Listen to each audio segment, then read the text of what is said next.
So I would like to talk a little bit about hugging today. You might have seen that in the email.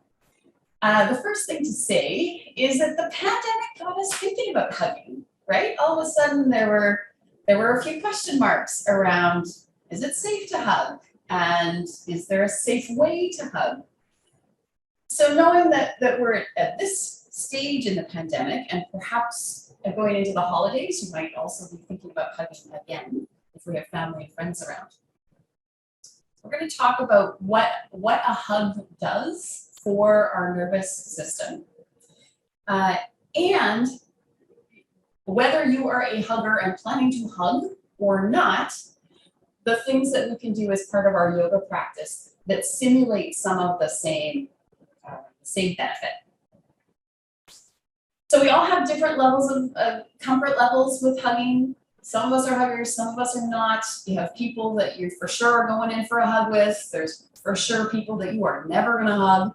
All of that is fine. We each have our own comfort with hugging. If you do happen to have somebody in your life that you are comfortable hugging, I want you to, I'm going to give you the recipe. The recipe for the perfect hug, if you like to hug a specific person, is medium tightness. So not just the loose, short hug, and not too tight, not overly tight, but medium tightness. Where if you can imagine it, right, that feeling of being held, you're actually feeling a little bit of pressure. The reason for that is that pressure, that feeling of sort of safety, security, the right amount of tightness, actually has the benefit of relaxing us. It causes our parasympathetic nervous system to kick in and calm us down. So that medium tightness is what you're going for if you do have someone that you're comfortable with. And you want the length of the hug to be long enough that it causes you to relax. So the person that you're hugging, if maybe you worked this out ahead, but I was practicing yesterday with Mike, and I said, okay, here's what I just learned, that we got to hug long enough to actually feeling like we're relaxing. And so then he wasn't confused when I held on longer. So if you have someone in your life who you can do that with, I invite you to try it this week, where you're going in for that hug and you're both hanging out there, medium tightness, until you actually feel that sense of relaxation, that coming down, calming down. So that's your recipe for the perfect hug. And just like our mindfulness practice that we've been talking about the last couple of weeks, part of what's happening in that staying long enough to relax is that we're dropping into sensing mode. So when you hang on in that hug, you're starting to feel it, right? Feel the pressure, feel it in your body, feel the parts of your body that are in contact with the other person. Maybe you're starting to feel that sense of calming, or your emotions change a little bit. Maybe it brings up emotion for you. Maybe there's a sense of needing to release or getting a little weepy even. All of those things are normal in a hug. And so just like with mindfulness, if you are hugging someone, I'm going to encourage you to really drop into that sensing mode. What do you feel? Where do you feel it? And if you like, any of the other senses simultaneously. We're getting out of the mind, out of the thinking mode. And if you don't have someone that you're comfortable hugging, then we're going to do all of these mindfulness practices today and into January as well, so that all of the sensing that we do can also provide some of the same benefits. So I'm going to start with, now if you're wanting to be in a different position as you really settle in now for our starting breathing practice. Find your best comfortable spot. And I invite you to put one hand on your belly and the other hand at your heart. And we're going to do some belly breathing today. So that just means that we're imagining the breath going so deeply into us that the diaphragm is caused to expand. And you feel that little bit of expansion and contraction at the belly area. So let's see if we can take a deep breath into the belly. I'm doing that through my nose. And then a long breath out, either through the nose or the mouth, whatever you like. And let's do several of those. Deep breath in. Long breath out. I'm just going to make sure we're all muted. Huh? Ian Lawson, the printer, who was good friends with us in LA. There we go. So continuing the deep breath in. Long breath out.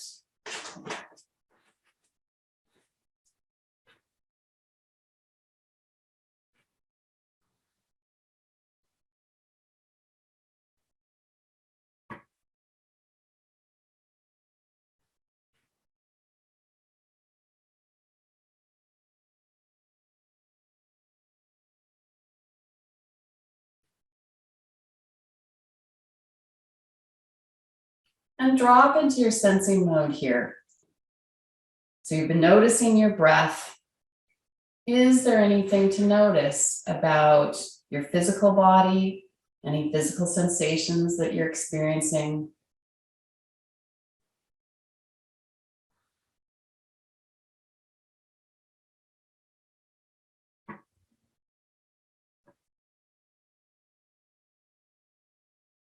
Are you aware of any emotions as you sit just now?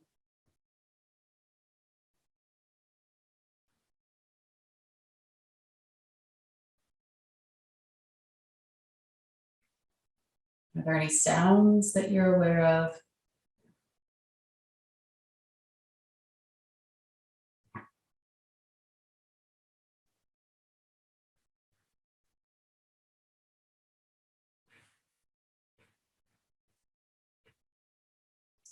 And as you continue breathing, I invite you to imagine that you are receiving a hug from someone that you love and appreciate. So a person of your choice, someone who you know a hug is going to feel good. Imagine that person wrapping their arms around you and coming in for a good hug. Imagine the tightness of the hug, that right amount that feels safe and secure, where you feel held.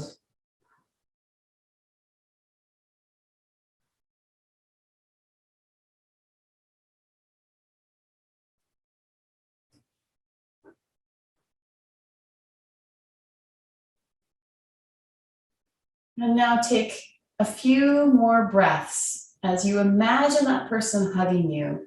Imagine dropping into that sensing mode where you're really feeling sensation as you breathe.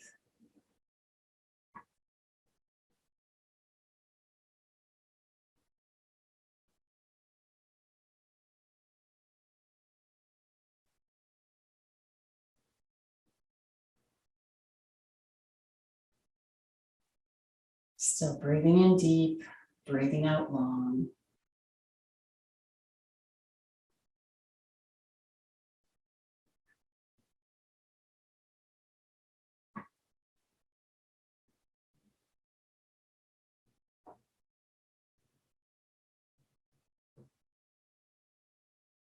And let's take one more breath here.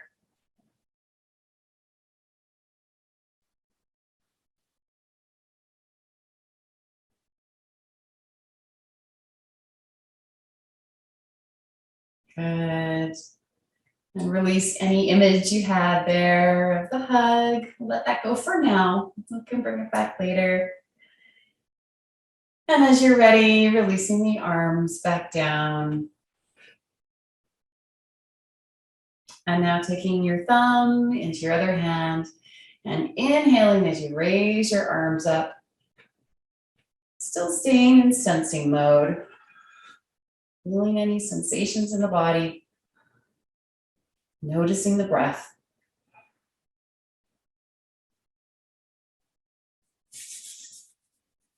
Hands together. 2 breaths.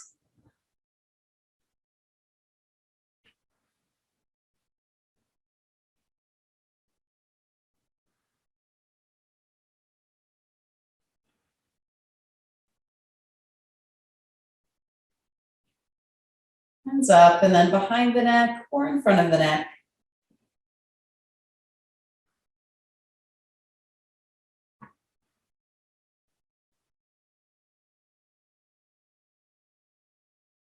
Full extension, breathing in. And hands toward heart, breathing out.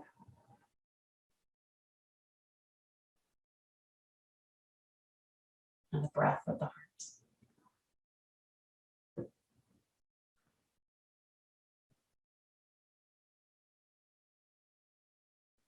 One of the things that I'm sensing when my eyes are open is it's brighter outside. I feel like my eyes haven't had brightness teaching yoga for some time, so it's lovely getting just a little actual natural light. All right, I'm going to talk to you a little bit about vagus health related to the vagus nerve and your vagal system. While I do that, I invite you to take the block or the folded up thick blanket and lay it on the floor, and you're going to lay your low back on top of it. So your low back and your hips are elevated. So if you have one of these types of blocks, then that's going to go underneath your back. If you've got a folded blanket, that's going to go underneath your low back. And it might take a little bit of just wiggling around to get it comfortable. So let's give that a go. And it might feel a little funny, right? These blocks are pretty high up. So this is not normally how we position ourselves. You also, anyone who's got low back issues, you need to make sure that this is okay for you. So you're welcome to place the block any height and any positioning. If you're more comfortable with it wider across your low back, great. If you're more comfortable tipping the block the other way so that it's longer and it holds a little bit higher up, try it both ways and see what feels best. If you're on a blanket, same thing. You're playing around with the thickness of the blanket and where to position it. And what we're hoping for is just like a hug, that this pressure on the low back gives you a similar sense of being held. That actually this does something to our parasympathetic nervous system. That little bit of pressure on the low back, we're hoping is going to feel like a calming, self-soothing mechanism. If it doesn't, then don't do it. So this is your practice. If this doesn't feel right for you for any reason, then it's cool just to lay on the floor. So once you've got yourself sorted, I invite you simply to lay comfortably. If you liked the sensation of a hand on the belly and a hand on the heart, you can keep them there. If you'd rather have the arms beside you, that's all good too. And I'm going to come out of the position just so I can talk to you about the nervous system. But I'm hoping you'll stay there as long as that feels all right for you.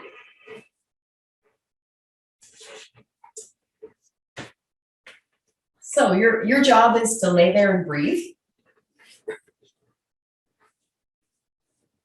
And to do a little bit of learning about the nervous system. So Paulie Zagel theory is a theory that was created by Dr. Stephen Porges, the director of the Brain Body Center at the University of Illinois.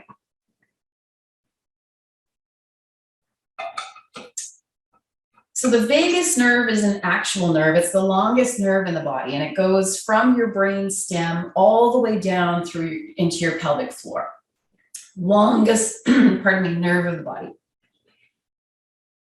It has, it innervates, so the nerves have branches that go into many organs, including the heart, the gastrointestinal tract, the respiratory tract, abdominal muscles, and then, as mentioned, into the pelvic floor.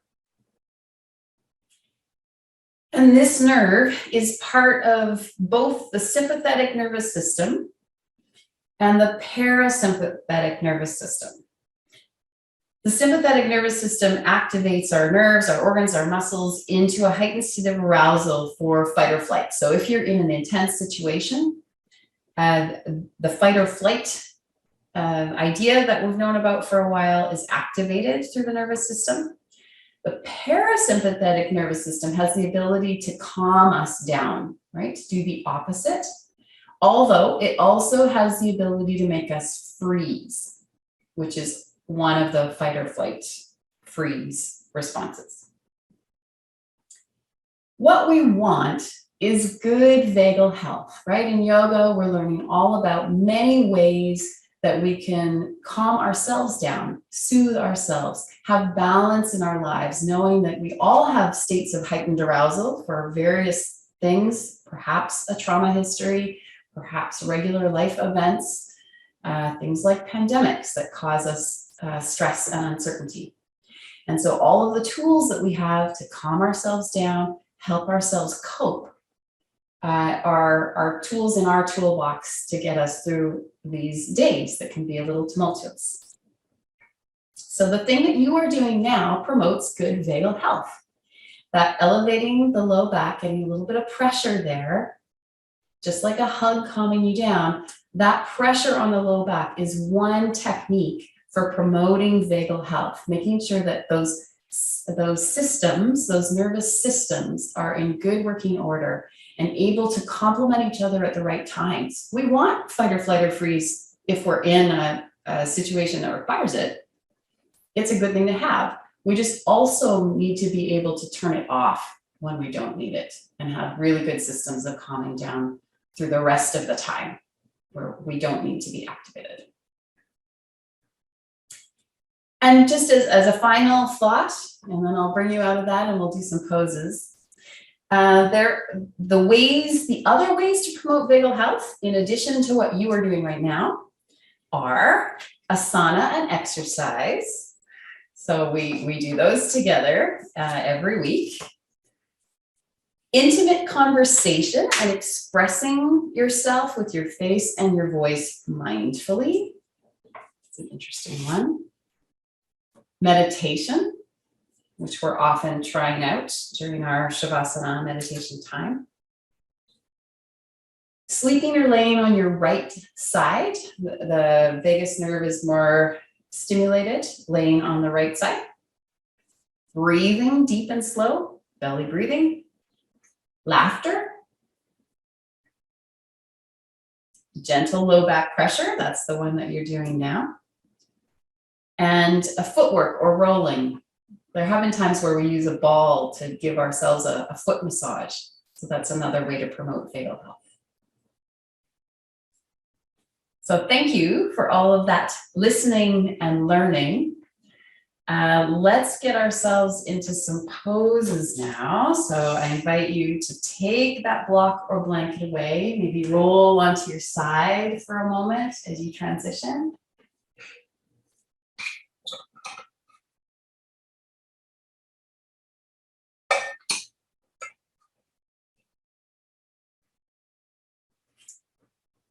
And you can move that block or blanket right out of the way.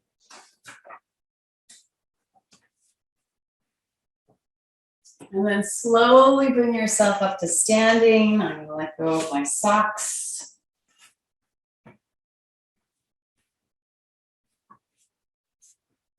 Here, we've got an Asana practice today with poses that are invigorating and promote blood flow up and down the spine. So we're going to talk a bit about that as we go along. Once you come to standing, do as we usually do. Spread the toes of one foot, lay them down one toe at a time. We've got the feet hip width apart. We're lifting the toes of the other foot and also laying them down, asking for the body to feel that, right? You're feeling the sensation of the toes against the floor. Knees bent. Standing tall, feeling the length of the spine from the tailbone all the way up to the base of the skull. Maybe rolling the shoulders a couple of times. Breathing as you need to now. I'm rolling the other direction. And then bringing those shoulders all the way up to the ears for a moment. And then rolling them all the way back and down. Good. Feeling our feet grounding us, the crown of our head lengthening us. And then let's take one ear over to the side for 2 big breaths, in through the nose and out through the mouth.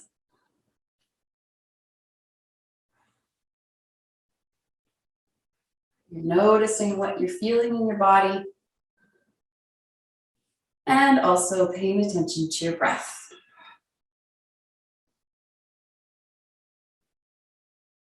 After your 2 breaths, turn to the other side. Other ear lifts for 2 breaths.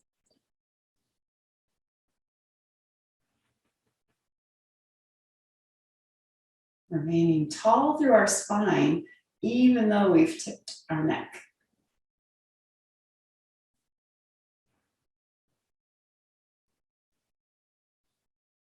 And let's do both sides twice at your own pace.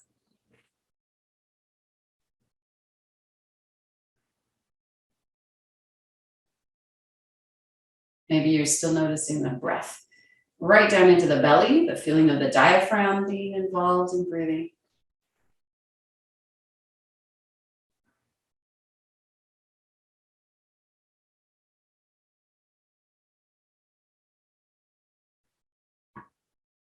And over to the final side when you're ready.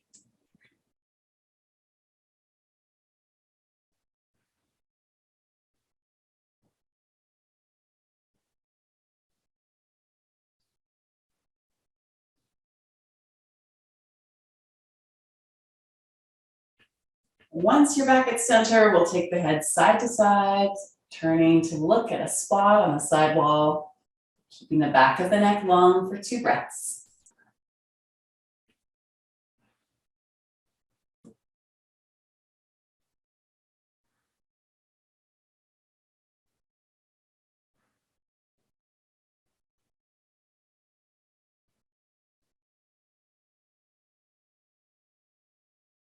And over to the other side,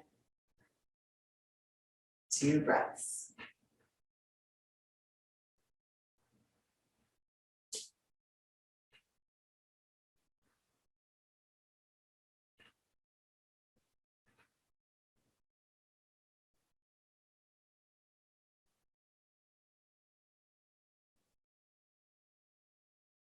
Bringing head back to center, dropping chin toward chest.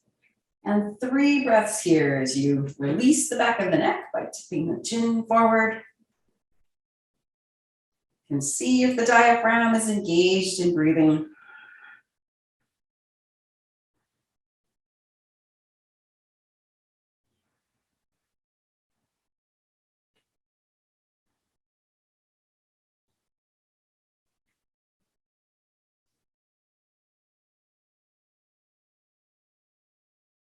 And walking the eyes across the floor, up the opposite wall.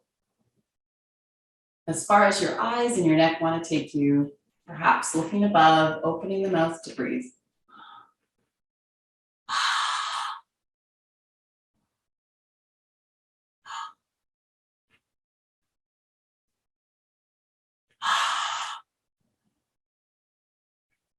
And walking the eyes back. 2 more breaths with your chin on your chest.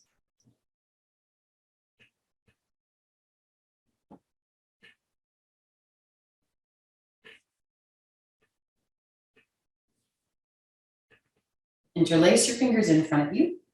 Look into your palms as you inhale and raise your arms up.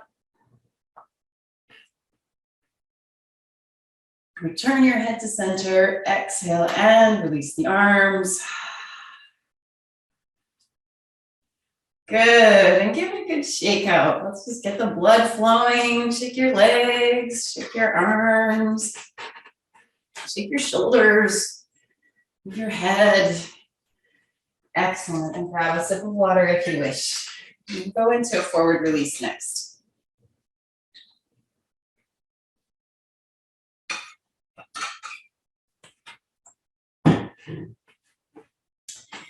So repositioning the feet hip width apart, standing tall. Remember this energy is moving two directions simultaneously. We're grounding from the waist on down. We're lifting and lengthening from the waist on up through the crown of the head. We're standing tall, feeling that energetic movement, feeling the length of the spine.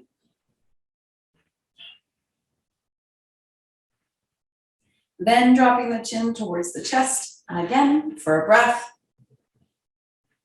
And going into our forward release, really slowly, one vertebra at a time, rolling down as far as your body wants to take you. We're dropping into the senses here by feeling, as you roll down, what do you notice through your back, through any of your muscles, your joints? And can you bring breath into any tight spots to promote some healing?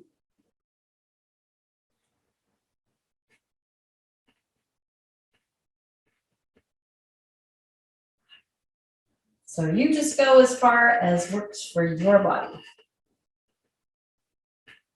We're going to keep the knees mostly bent, unless you want to try the variation where once you're hanging from your hips and you might be holding your hands at your elbows, at that point you might straighten one leg for a breath,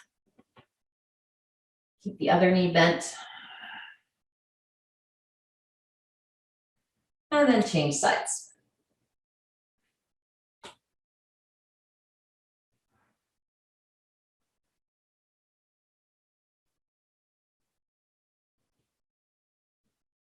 Contract your core and start to rise.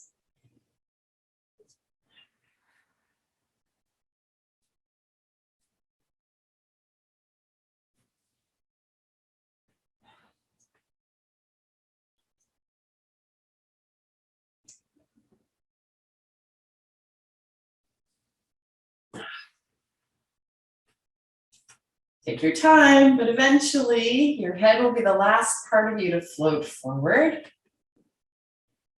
And let's take it into a gentle back bend as an equalizer today. So I invite you to lift your arms up, to contract your core. So squeeze your Kegel, squeeze your low abdominals, and just lift your eyes as you lean back slightly, keeping the core strong, breathing in. And then returning to center, bringing hands to heart, breathing out. Excellent.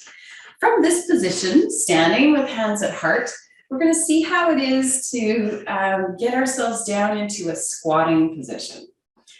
So for some, this will be fine. For others, this will be challenging. You do what works for you. If you need to skip this one, all good. You could do a second forward release instead. So if you're giving this a go, you are hip width apart or maybe slightly wider, taking a breath. And then as you breathe out, starting to bend at the knees and bring yourself down into a squat. Now for me, my heels always come up off the ground as soon as I'm squatting. I cannot keep those heels down. Some of you will be able to keep your heels down. You'll just be made differently. If you can, that's great. That's what the pose requests. And if you can't, that's great. Let's hold here a breath. And then contract our core and use our strong legs to stand back up. Excellent. Widen your legs now. And you might turn your toes out a little bit. So instead of having the feet parallel to each other this time, the toes can be a little wider than the heels. And with the wide leg, hands at heart, take a breath. Grounded through your feet and heels. Another breath in as we lengthen the spine. And another squat as you breathe out, bringing yourself down. Now, because we've widened the legs, you might have to play with your balance.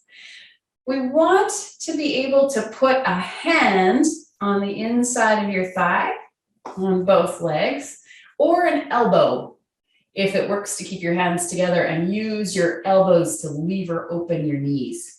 And you'll get a little bit of a stretch there in the inner thighs. If you've got the hands, then you might try just a little bit of wiggling around. So the hand opens up one knee.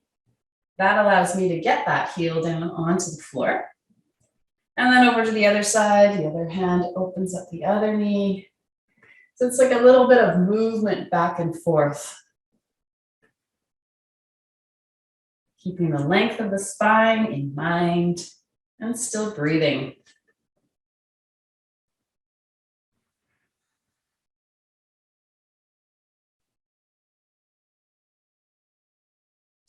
Good. From here, we're going to come down onto one knee with the other leg extended. So I'm supported by one knee, looking up into one hip. My other leg is hanging out long, out to the side. Good. This is called gate pose. So take the same hand as the knee that's supporting you. For me, that's my right side. Bring it on up. And let's breathe in as we reach up. And breathe out as we reach over. So the other arm is sliding down the long leg.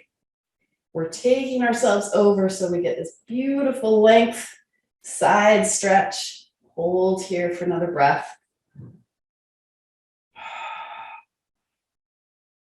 Drop into sensing mode. What do you feel? And now the opposite is to come out of that, and the hand that was up is now going down onto the mat. If your wrists are strong today, then you can go right down on your flat hand. If the wrist is a little weak, you might be on a fist instead. And then see how it is to put a little bit of weight on that fist or hand that's on the mat.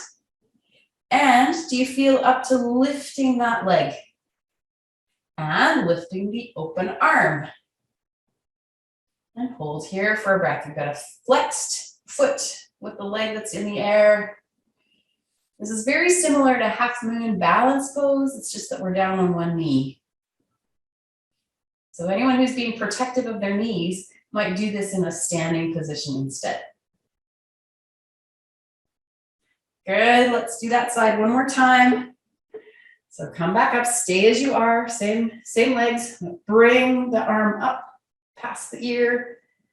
Breathe in as you reach up. Breathe out as you reach over.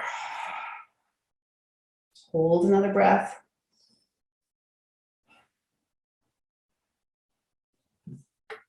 And change it. Bring the top arm down onto the mat. Put a little bit of weight on it if that's okay. Lift the leg that's extended and lift the arm that's not in use. Flex foot.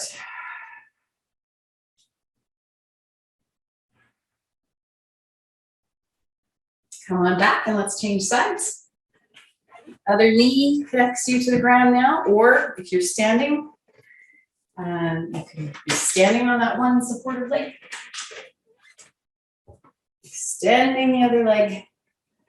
So for me, it's my left arm now coming up past my ear, breathing in and lengthening towards the sky. Breathing out and taking it more over. Side stretch, breathe again. Staying open through the front body as well. So we're not collapsing through the heart here, we're staying nice and open. And taking that up hand now down onto the mat, either flat hand or on fist, lifting the long leg and sending the free arm up and breathing. Still staying open through the heart space. through the front body. Let's do each of those again. Arm extends, breathe in as you reach up. Breathe out as you reach over. Hold another breath. Making more space between your ribs. And take it on down. Lift the leg and lift the arm. Breathe with the flexed foot. Open heart. Beautiful. Come on back to center. Excellent. To hands and knees position, please. Always welcome to put cushion underneath your knees if that's helpful. Or if you're trying to stay off your knees entirely, you can do the harder version of cat-cow by curling your toes and lifting your knees off the ground, which engages your core. So two choices here. The engaged core version is knees hovering off the floor and then going into rounding and arching. Or regular cat-cow, keeping the knees down and rounding and arching. And let's flow with the breath. So find a rhythm of your breathing so that you're moving one direction as you breathe in, other direction as you breathe out.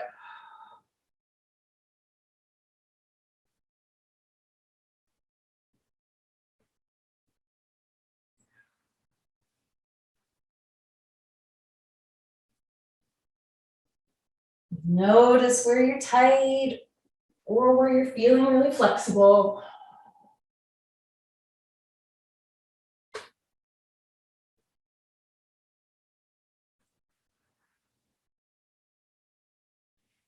Come to flat back. Anyone with your knees hovering in the core pose might want to bring them down now. And let's bring the hips halfway back to heels and off to one side.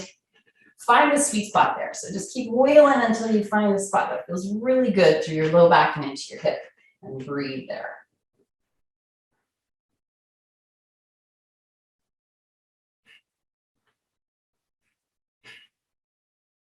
Same thing, other side. Looking for where does this feel great. And let's do each side again.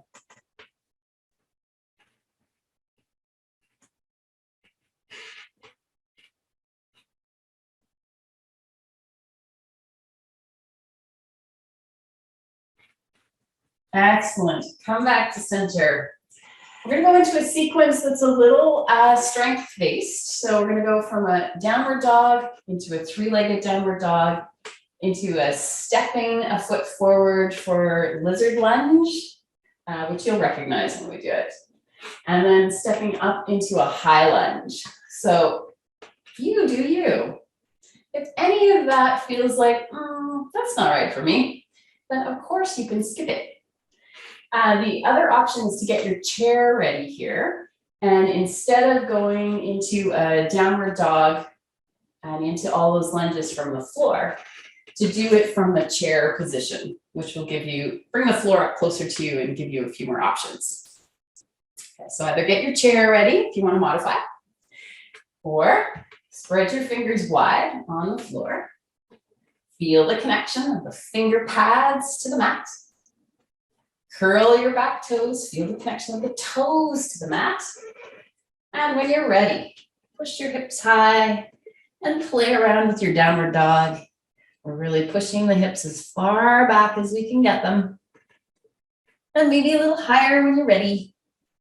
And straightening each leg by lengthening each heel towards the floor like a bicycle. So just explore for this first one. You're breathing, you're feeling your body out.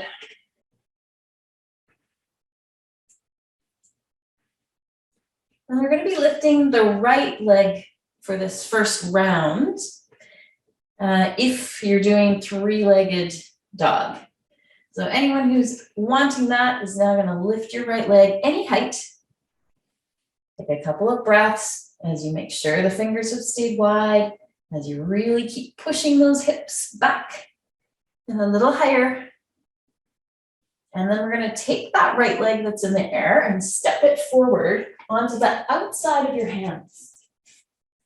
Or get there any way that works for you.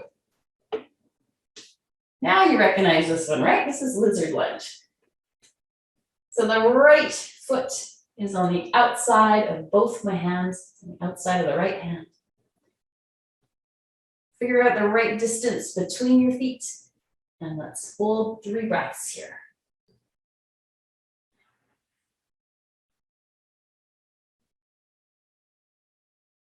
Feeling broad across the shoulder blades. We haven't collapsed through the heart space either. We've got some strength happening through the arms. We can feel that the heart has spaciousness around it.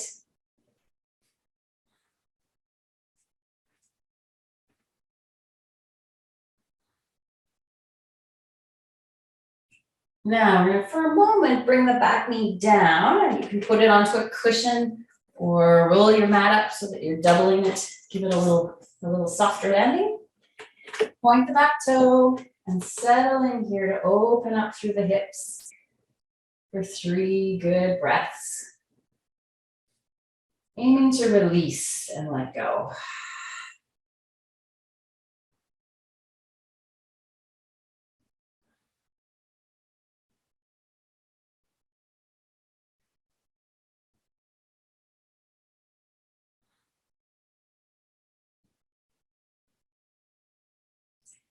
Then we're going to take our arms up into warrior pose. So we need to recurl those toes. Relift the knee. Adjust the weight on your 2 feet until you feel strong enough and balanced enough to be able to bring your hands up onto your thigh. See how that is? We call this runner stretch. And then if your arms are up to coming above the head, we're going to open them up into a big V for victory. We've almost made it through 2021. Take a couple of breaths.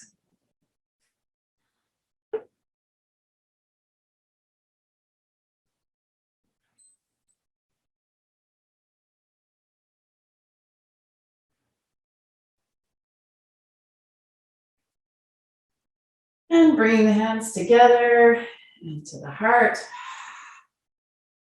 Excellent. Come on down.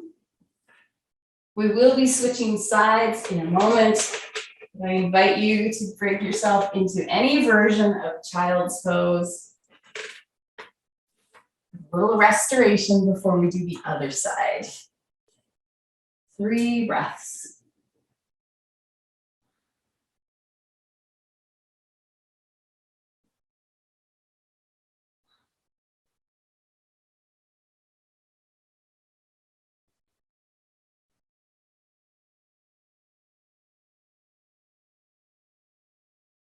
Round back up. Good, we're gonna do the left side next, and I'm gonna demonstrate it using the chair for anybody who feels like that's a better option for them. So for those of you who are not using the chair, you're getting ready for downward dog on hands and knees. For those of you who'd rather have another option available, you're getting ready for downward dog using the chair. And that just means, so go ahead up into downward dog now. If you're using the chair, you're just playing with where should the feet be positioned so that you can get that same lengthening that we get through the arms. So holding on to the sides of the chair, can you make your arms really long like we do in downward dog? Can you pull your tailbone way away from the top of the spine, the base of the skull? Have a long, long spine and have the length through the legs. So even using the chair, you can play around with bending one knee, straightening the other, and switching. Let's go into three-legged dog. So it's the left leg we're lifting this time. So again, using the chair, you can do that. Holding and breathing. Remember, the leg can be any height. And in fact, we're trying to have hip bone equality here. So if possible, you want your hip bones equal distance from the ground.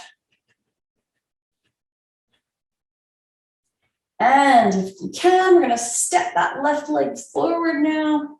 If you're using the chair, then you can put a little bit of weight on your arms as you do that stepping. If you're down on the floor, just like last time, you're stepping that foot on the outside of your hands. So it'll be the left foot on the outside of both hands, the left side of them. Those with the chair get the benefit of having the floor a little closer. Readjust the distance between your feet so that you get the right amount of stretch as you breathe here. The right amount being whatever feels good to you. Maybe some hip openingness.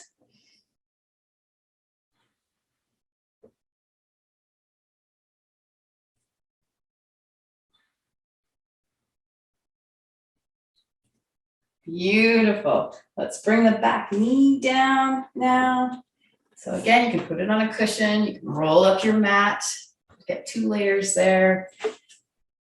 We're trying to have enough distance between your front heel and your back knee that you can really open through your inner thighs. Those using the chair might bring your forearms down onto the chair here. And breathe.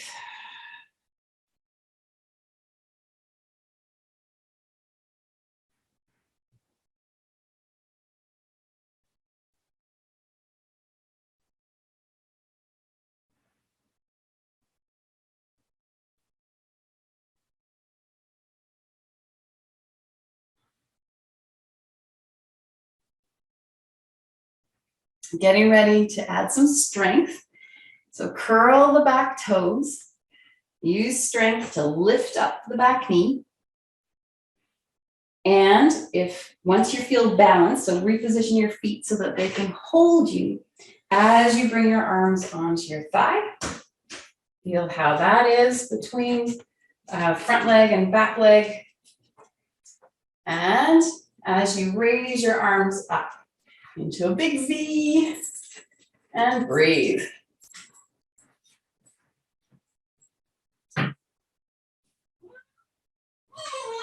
You might hear a little excited dog in the background because Taryn just got home.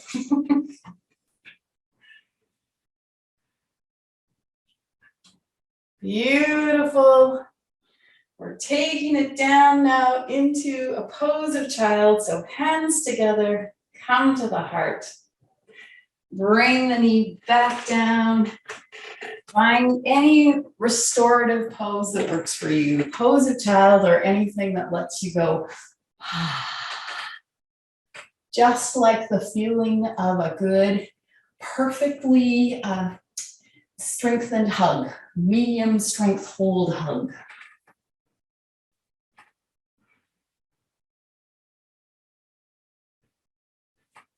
If you're in pose of child, you might really feel that area across the low back, the sacrum area.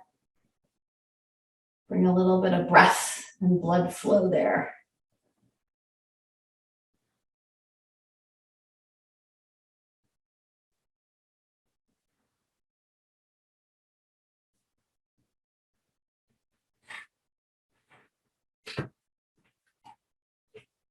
And round yourself back up. Excellent. So we've got one more challenge pose, one more opening pose, and then Shavasana. The challenge pose is a reverse table. And so it's optional. It is going to ask for strength of arms and strength of core. And it looks like a reverse table. So if you're sitting, you're going to position your hands so that they're pointed, fingers pointed towards your bum. Your knees are bent with your feet ready to take some weight. You're going to lean back into those wrists and hands, so make sure that that feels okay for you. If the wrists are not feeling up to it, then maybe you don't lift the hips today. If your wrists are up for it, then we're gonna lift the hips up, but keep the knees bent. So it's a little bit different than our reverse plank because we've got our knees directly hovering over our ankles. So our strong core has lifted our hips, our strong arms are holding. We've got a four-legged table. We could serve dinner up here. It's so lifted, so ready to take weight. You decide what's best with your neck. One more breath.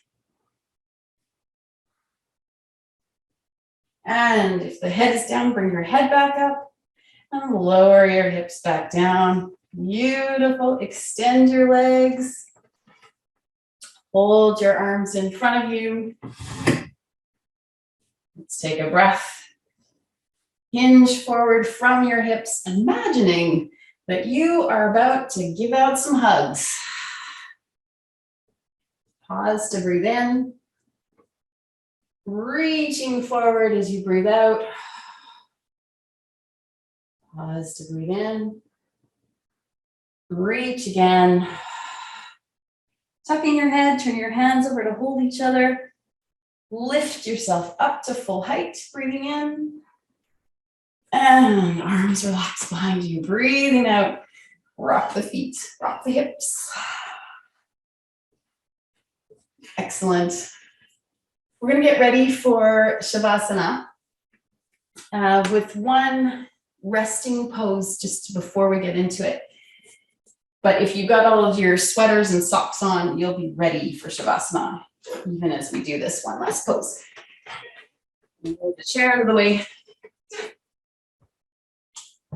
So add any layers that you need to add to be very comfortable.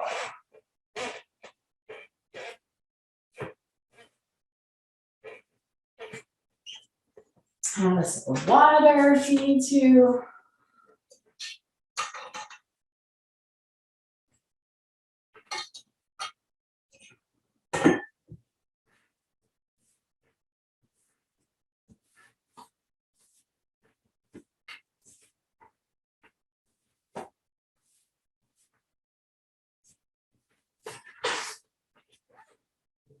And find your way to laying down. Today with your knees up, we're going to see how it is to drop the knees open in opposite directions from each other. I invite you to try it out and see if it works for you. And then of course you can do something else if it doesn't feel right. So first we want a nice long spine, feel the length from the tailbone all the way to the base of the skull. Maybe notice that gentle little curve that exists in your low back.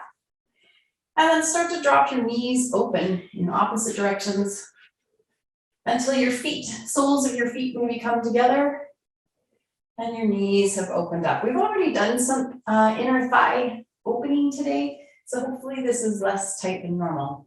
However, if that feels really strange or really tight, you've got a couple options. You could take the block that you retrieved earlier and place it underneath your thigh or under your leg somewhere so that it's bringing the floor closer to you and giving support. Better if you had two of them, which I know is tricky. If you have anything else to rest under there for support, maybe the blanket. And if you don't have anything and it still feels strange, then just come on out of it. And instead of that, go into just a gentle knee drop as an alternate, where both knees can go the same direction. So whatever you've chosen, let's now take 3 breaths.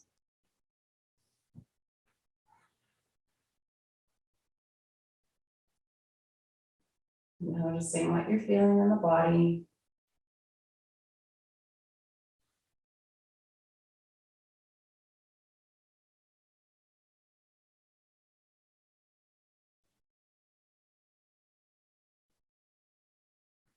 If you've chosen the knee drops, then take the knees over to the other side now.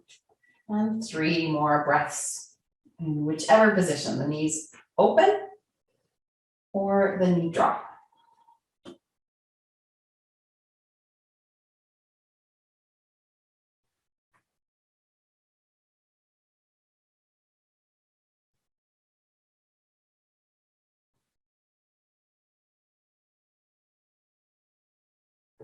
If you still have the knees open, I invite you to use your hands to help close them. The hands help bring the knees back together, and then find your way to very restful Shavasana, whatever that means for you. Maybe you're lying fully outstretched. A few of you prefer seated for meditation. If you liked the feeling of the block underneath your sacrum that we tried earlier, you're welcome to give that a try here as well.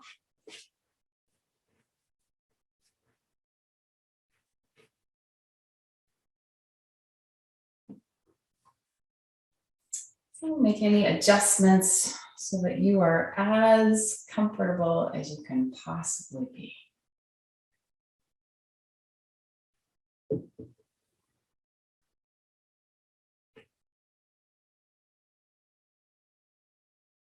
And start to pay attention to your breathing.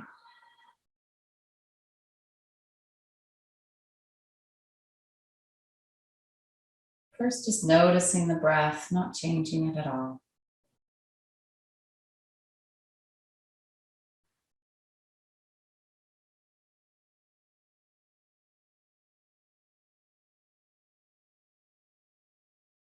And noticing if it starts to change on its own.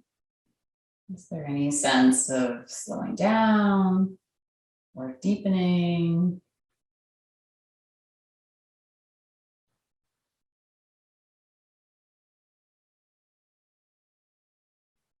And of course, we have no judgment. If it's not slowing down or not deepening, that's fine.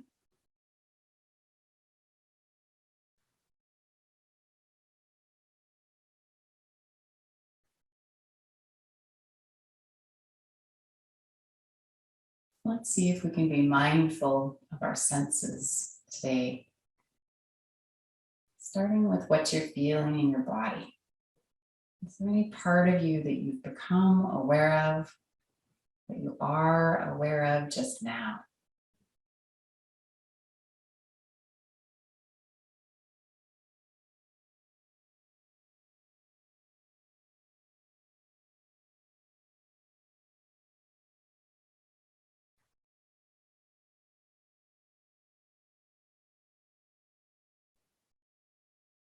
And again, we're not attaching any judgment to what is noticed.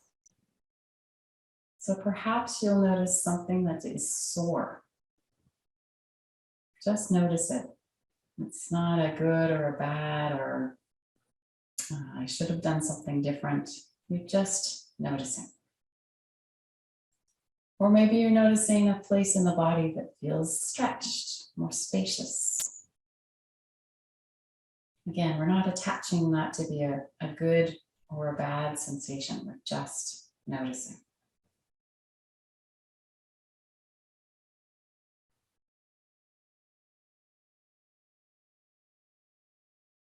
Are you able to feel the length of your spine? Become aware of the tailbone. And then the length of the spine all the way up to where it ends at the base of the skull.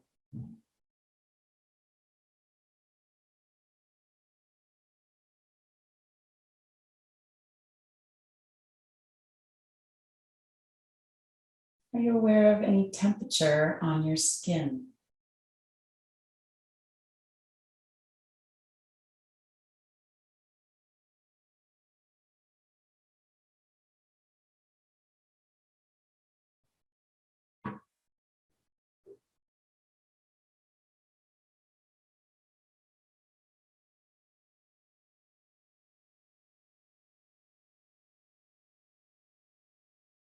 And changing now to be open to hearing. Are you aware of any sounds in your immediate environment?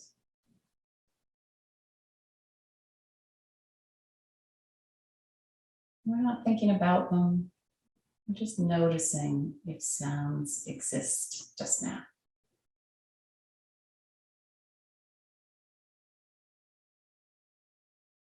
Perhaps you listen a little further for noises that are outside of the room that you're in.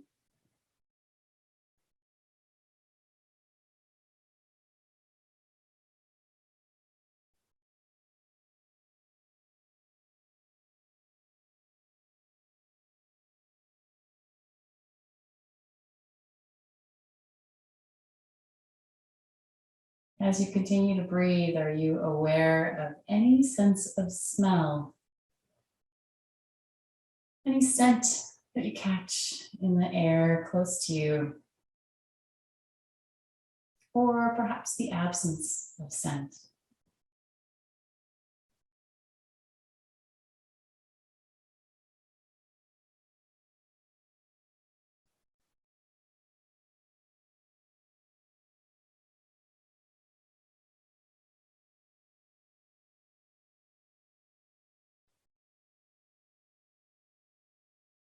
Are you aware of any tastes in your mouth? Or the absence of taste just now?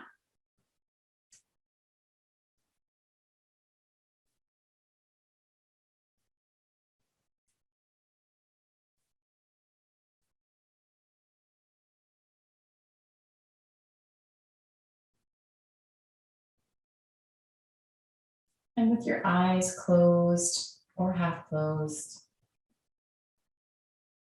bring awareness to the back of your eyelids. Is there anything that you're aware of seeing on that internal movie screen? Any shapes or colors, movement of light or shadows?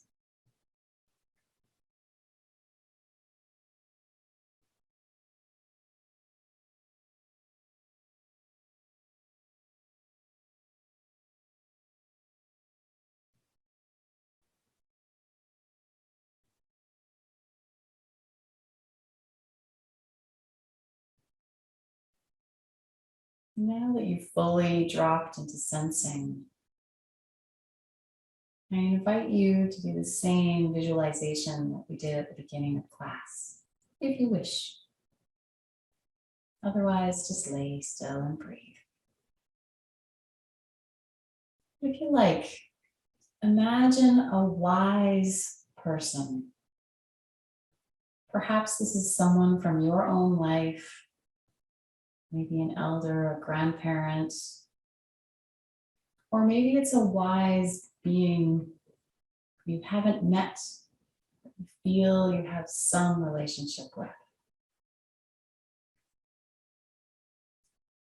Choose someone who you can imagine receiving a hug from. Someone who has the ability to make you feel loved, safe, secure, and appreciated. Take a moment to imagine who you'd like to bring to this visualization.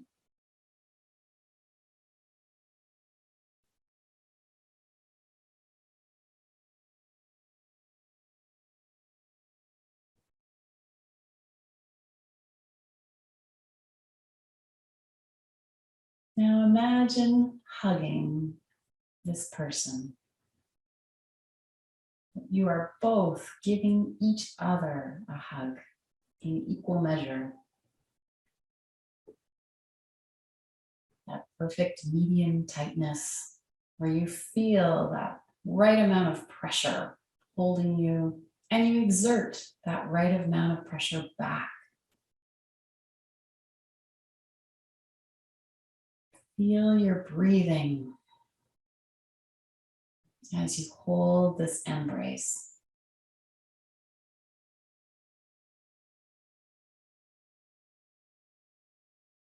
Imagine how you would feel in your body, the parts of you that would be pressed in connection, and the emotions that you might experience as you hold this hug.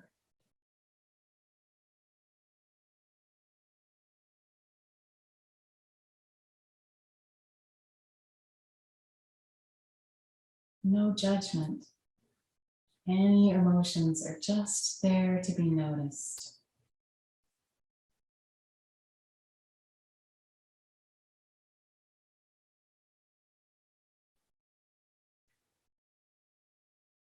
Notice if you have any sense of relaxation, of the hug, resulting in you feeling a sense of calm. If you don't, that's fine. Notice if you do.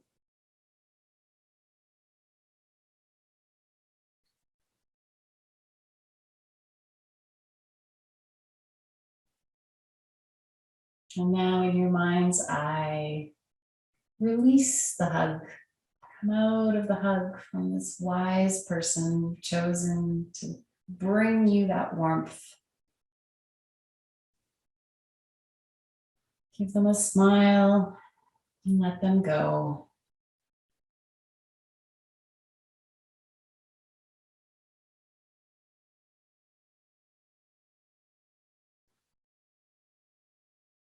Notice how you feel.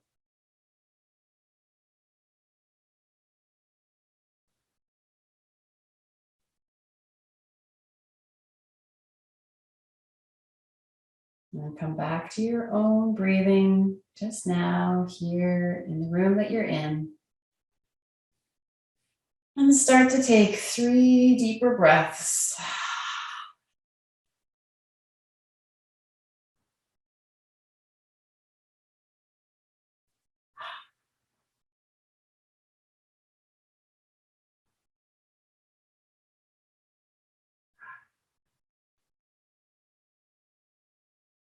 And as you're ready, start to move or stretch.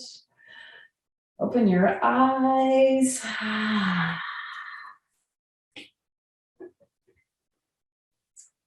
We'll do a couple more poses from lying down. So let's all make sure we're lying down together.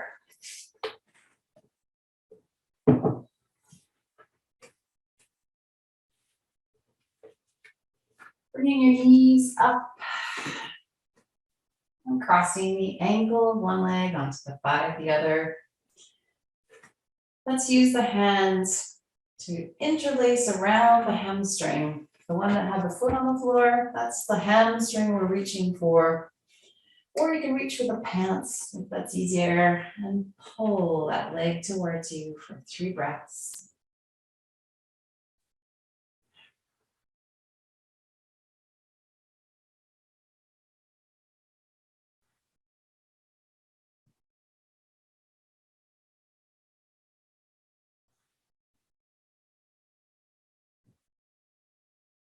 And change sides. Ankle rests on the thigh.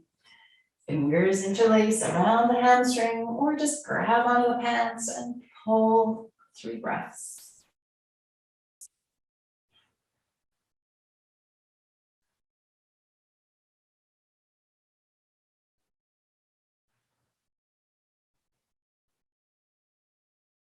If it feels right, you can breathe in deep and breathe out long.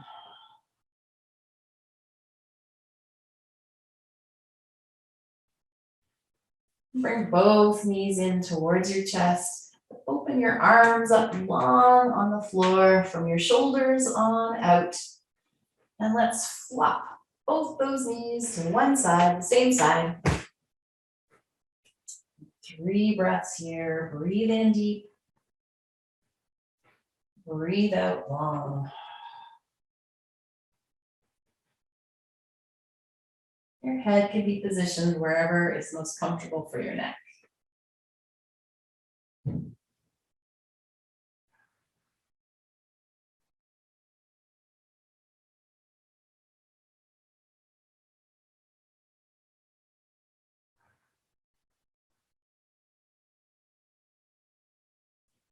As you're ready, let's take it over to the other side. Knees come back to center and then flop the other way. Breathe in deep. Breathe out long.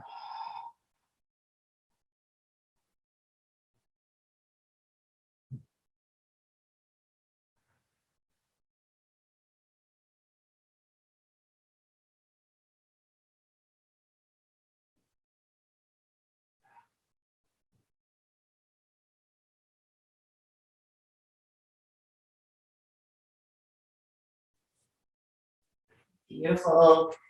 Turn all the way over onto your stomach, please.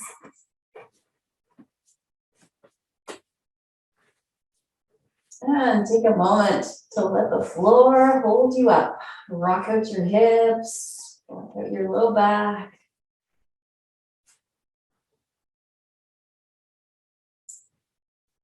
If your low back is well and you're up to trying one more core pose, then I invite you to lay your arms beside you, reaching your fingers down towards your feet, to press your pubic bone into the mat, to engage your core. So feel your low abdominals kicking in.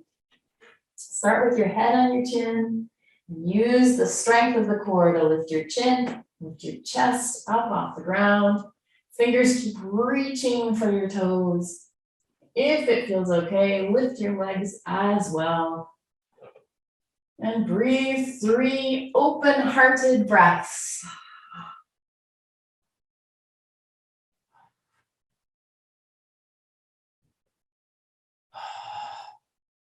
And slowly bring yourself down. Touch your chin, touch your forehead, and rest on each cheek as you let go through the whole core. Rock out those hips.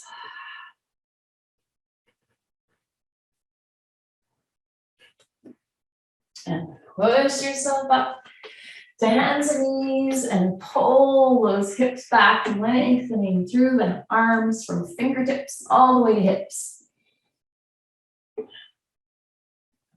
And return to seated. I'm not sitting on my cushion just yet. I've got one more pose sitting on the actual floor or on a chair, if that's better for you. Lengthen your spine again. Take a hand onto the opposite knee for our twist. Free hand around behind you with spider fingers anchoring you to the floor in the middle of your back. Breathe in and get as tall as you can through your spine. Breathe out into a gentle twist, looking behind. And do that twice more. Breathe in, lengthens the spine. Breathe out, gentle twist.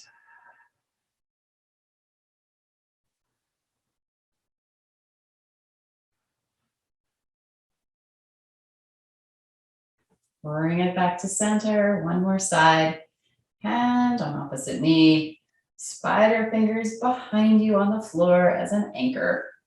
Breathe in and lengthen your spine. Breathe out, gentle twist.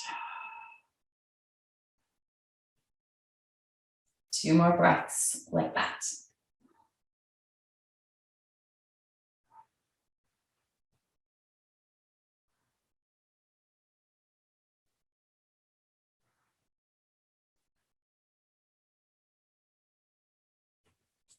Come on back to center. Hands on knees. We're going to pull back a little rounded spine, round it into the shoulder area, breathing out.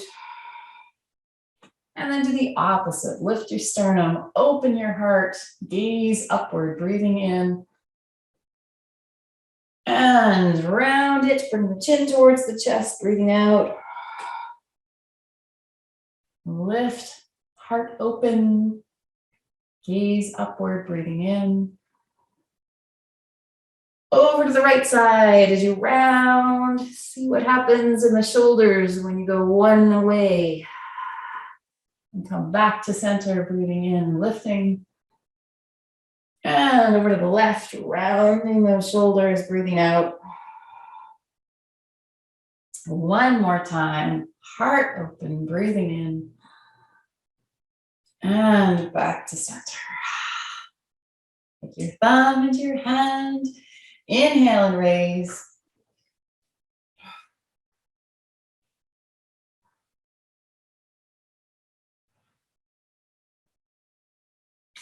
Hands together.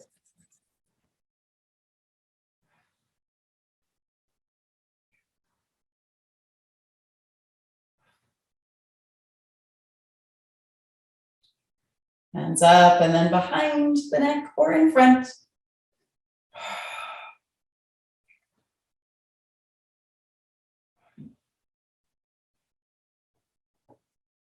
Full extension, breathing in.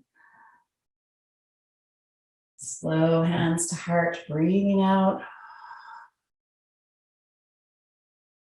And a breath at the heart.